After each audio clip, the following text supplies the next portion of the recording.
प्रार्थना हेच आमचे मागणे, हीच आमची प्रार्थना हेच आमचे मागणे.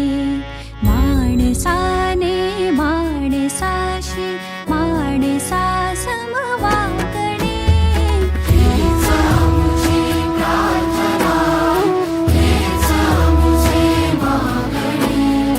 माणसाने माणसाशी माणसा समवागणे, हीच आमची प्रार्थना.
भोवताली दाटला अंधार दुःखाचा जरी, सूर्य सत्याचा उद्या उगवेल.